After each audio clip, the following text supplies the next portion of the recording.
KTV mini. নমস্কার, আপনাদের সঙ্গে আমি অর্পণ। আজকে শুরু করছি একটা ব্র্যান্ড নিউ নতুন এপিসোড কেটিভি মিনিতে। আপনাদের সবাইকে ওয়েলকাম। তবে কেটিভি মিনি শুরু করার আগে আপনাদেরকে অবশ্যই বড় একটা ধন্যবাদ দিতেই হবে, কারণ প্রথম দুটো এপিসোড আপনারা যেভাবে পাশে দাঁড়িয়েছেন, শেয়ার করেছেন, মানুষের কাছে পৌঁছে দিয়েছেন, সেটা এক কথায় অভাবনীয়।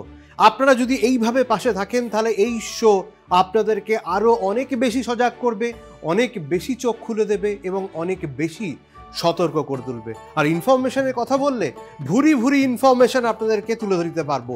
তবে আজকের এই এপিসোড ভীষণ রকম গুরুত্বপূর্ণ। ভারতবাসী হিসাবে, দেশবাসী হিসাবে কিন্তু ভীষণ রকম গুরুত্বপূর্ণ। কেন বলছেন জানেন? হ্যাশট্যাগ ট্রেন্ডিং কিন্তু এই মুহূর্তে চলছে। ধরুন আপনি ছুটি পেলেন বা ছুটি নিলেন। ছুটি নিয়ে আপনি সাধারণত কি করবেন বলুন তো? সাধারণত মানুষ কি করে? ফ্যামিলির সঙ্গে টাইম কাটায় অথবা ঘুরতে যায়। যদি বাঙালি হন তাহলে দীপুদা মাস্ট, দীঘা, পুরী, দার্জিলিং, ছোটোখাটো জায়গায় যাওয়ার জন্য ইটস ওকে। বাট যদি আপনি একটু দূরে যেতে চান বা দেশের বাইরে যেতে চান, তাহলে অনেকের ডেস্টিনেশন কিন্তু মলদ্বীপ থাকে। ঠিক বললাম তো? কিন্তু মলদ্বীপে গেলে নানা রকম এখন কটাক্ষের শিকার হতে হচ্ছে। না, আমরা কেউ নয়, দেশকে কটাক্ষের শিকার হতে হয়েছে এবং প্রধানমন্ত্রী নরেন্দ্র মোদীর বিরুদ্ধে নানা রকম কুমন্তব্য করা হয়েছে, যা কোনোভাবে সমর্থনযোগ্য নয়। না, এইখানে কোনো রাজনৈতিক মতাদর্শের বিশ্বাসী হলে চলবে না। আপনি যে কোনো দল করতে পারেন, যে কোনো রাজনৈতিক দলের আমি সমর্থক হতে পারেন, কিন্তু দেশ সবার আগে, তাই তো? যদি দেশ সবার আগে হয় তাহলে কিন্তু মলদ্বীপ এবার অন্তত যাবার আগে আপনাকে ভাবতেই হবে।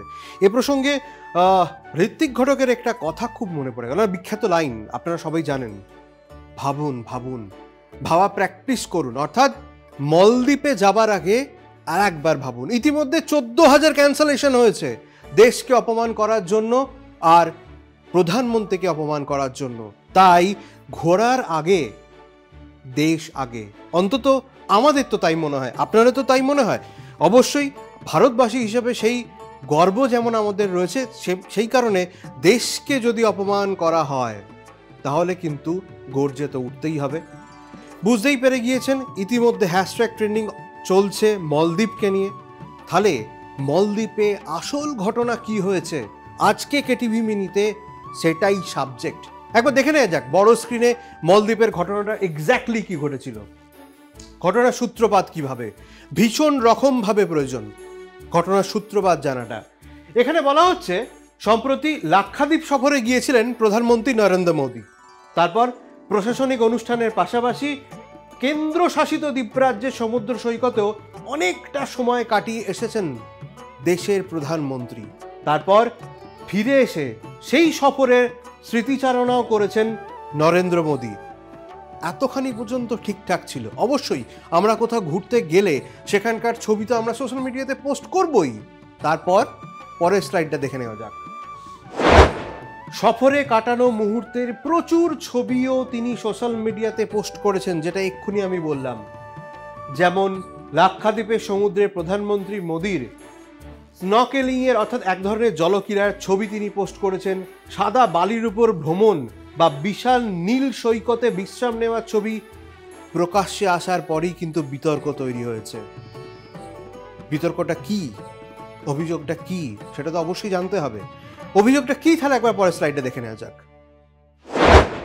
অভিযোগটা কি? অভিযোগ, প্রধানমন্ত্রী ছবিগুলি সোশ্যাল মিডিয়ায় পোস্ট করার পর মলদ্বীপ সরকারের 3 মন্ত্রী মারিয়াম সিউনা, মালসা শরীফ এবং মাহাজুম মজিদ সেই ছবিগুলি নিয়ে অপমানজনক মন্তব্য করেছেন। প্রধানমন্ত্রীকে জোকার এবং ইসরায়েলের কিরণক বলেও অপমান করা হয়েছে প্রধানমন্ত্রী নরেন্দ্র মোদীকে। না, এখানেই শেষ নয়। আমাদের দেশ মানে ভারতবর্ষ সম্পর্কে তারা কি বলেছেন সেটা একবার দেখে নেওয়া যাক। কটাক্ষ করা হয়েছে ভারতীয় সংস্কৃতি নিয়েও। এরপরেই বিতর্কের মুখে পড়েন এই 3 মন্ত্রী এবং মলদ্বীপ সরকার। বিতর্কের মুখে পড়ে নিজেদের পোস্টগুলি মুছেও ফেলেন তারা। কিন্তু সেই সব পোস্টের ছবি স্ক্রিনশট সোশ্যাল মিডিয়ায় ঘুরে বেড়াচ্ছে, যদিও সেগুলির সত্যতা যাচাই করেনি কলকাতা টিভি অনলাইন। না, কলকাতা টিভি অনলাইন কোনো ছবিরই সত্যতা যাচাই করেনি। তবে সোশ্যাল মিডিয়ায় যে ছবিগুলো ঘুরে বেড়াচ্ছে তা তো কোনোভাবেই উড়িয়ে দেওয়া যায় না। এবং সবচেয়ে বড় কথা, এই 3 মন্ত্রীকে বরখাস্ত করা হয়েছে, বহিষ্কার করা হয়েছে। লাভ কি তাতে? যখন ভারত থেকে 14,000 ক্যান্সেলেশন হলো তখন মনে পড়লো, টনক নড়ল। হ্যাঁ, এইভাবে হয় না। ভারতবর্ষ কিন্তু মলদ্বীপের যথেষ্ট বন্ধুত্বপূর্ণ সম্পর্ক ছিল মলদ্বীপের সঙ্গে, কিন্তু নতুন সরকার যখন আসে তারপরেই সম্পর্কে তিক্ততা বললে ভুল হবে, একটু অবশ্য দূরত্ব বাড়তে থাকে। কোথাও গিয়ে চীনা ইন্ধন নেই তো, এই প্রশ্নটা বারবার উঠছে। যদিও এখনকার যিনি দায়িত্বে রয়েছেন, বলা চলে দায়িত্বে রয়েছেন, তার সঙ্গে কিন্তু চীনের ঘনিষ্ঠ সম্পর্ক রয়েছে। অর্থাৎ ভারতবর্ষকে যতটা খাটো করা যায় ততই ভালো।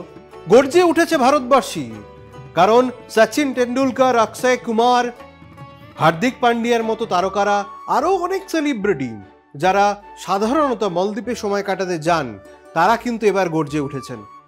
অর্থাৎ শুধুমাত্র তারা নয়, সেলিব্রিটিরা নয়, ভারতবাসী হিসেবে আমাদেরও গর্জে ওঠার সময় এসেছে। কারণ সবার আগে দেশ, ঘুরতে যাওয়াটা আগে নয়। তাই আজকে কেটিভি মিনির এই শো থেকে অন্তত একটা অঙ্গীকার নেওয়া উচিত।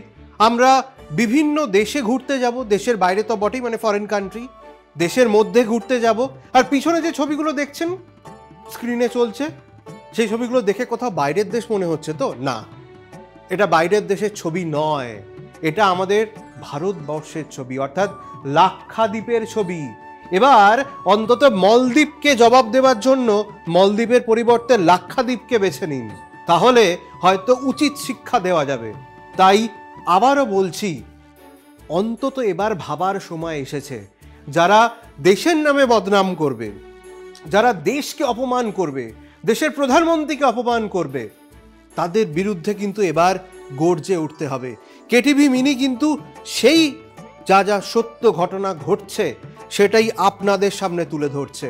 আমাদের দায়িত্ব সেই ঘটনা আপনাদের সামনে তুলে ধরা।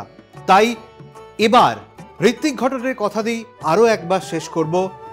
এবার বোধহয় মলদ্বীপ ঘুরতে যাবার আগে ভাবা প্র্যাকটিস করুন। আজ কেটিভি মিনি এখানেই শেষ করছি। মলদ্বীপের ঘটনা নিয়ে দেশ জুড়ে তোলপাড়, আর কেটিভি মিনি সেই তথ্যই আপনাদের সামনে তুলে ধরছে। 3rd এপিসোড এখানেই শেষ। আপনারা খুব ভালো থাকুন, সুস্থ থাকুন, আর অবশ্যই ভাবা প্র্যাকটিস করুন।